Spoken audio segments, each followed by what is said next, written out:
indisponible et ça fait évidemment mal à cette défense centrale, celle de Sandy Walsh et également de Lucas Baker. Dans un rôle relativement libre pour l'instant pour tenter de lancer Alessio Da Cruz. C'est pas mal ce ballon des Romans, le contrôle de Da Cruz un petit peu moins mais il peut jouer avec Storm. Nicolas Storm tente de se mettre sur son pied droit, pas d'angle de tir, la frappe en première intention et l'ouverture du score à distance de Birger Verstraete.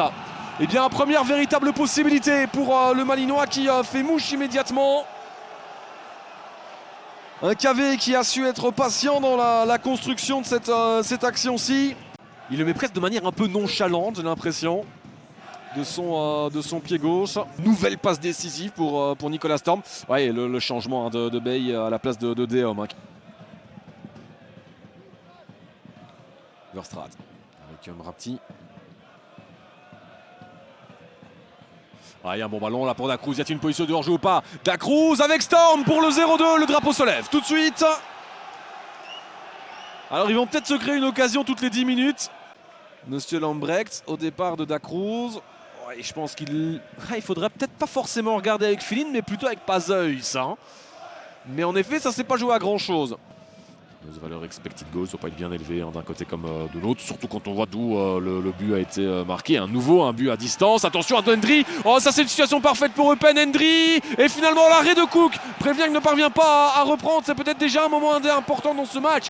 Avancé par moment. Bon, pas de faute en attendant sur Bitou Mazala et le jeu peut continuer avec Storm face à Van Genegten.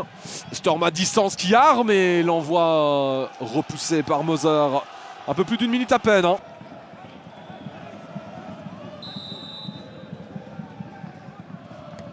C'est parti et finalement c'est sur la ligne et c'est repoussé. Le tir repoussé à nouveau par Charles Cook et l'envoi à côté de Nicolas Storm. Eh bien en plusieurs possibilités hein, là. Et l'envoi avec la bonne sortie de Moser et derrière Bates qui tente de relancer et ça a été repoussé par Beillet plutôt. Ouais, c'était peut-être un peu proche hein, pour être dangereux et finalement. Julien Goy. Davidson, le centre contré, Peters. Pour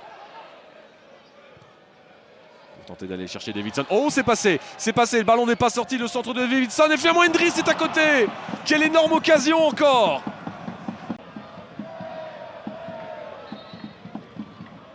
Qui est de nouveau derrière ce ballon.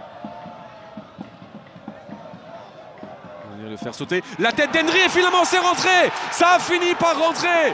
Est-ce que ça a été dévié? Peu importe pour Eupen parce que là ils reviennent au score. Hendry a beaucoup raté devant le but. Ça a fini par enfin rentrer pour l'Ivoirien.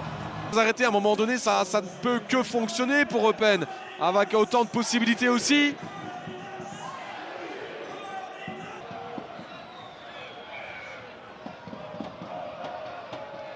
On va faire une deuxième fois. Peters, ouais, c'est repoussé. Beillet qui tente sa chance. Beillet, oh quel but à distance qui permet à Eupen de complètement renverser la situation en quelques minutes. Eupen passe devant. Et à l'entrée du temps additionnel, à l'entrée du rectangle aussi. Arrêté, là il la place quand même assez bien en étant en distance, en ne se posant pas de questions. Du côté de Eupen, les supporters qui font les déplacements au Kerweg attendaient une victoire depuis le 5 novembre et c'est fait. Ils ont su inverser complètement la tendance.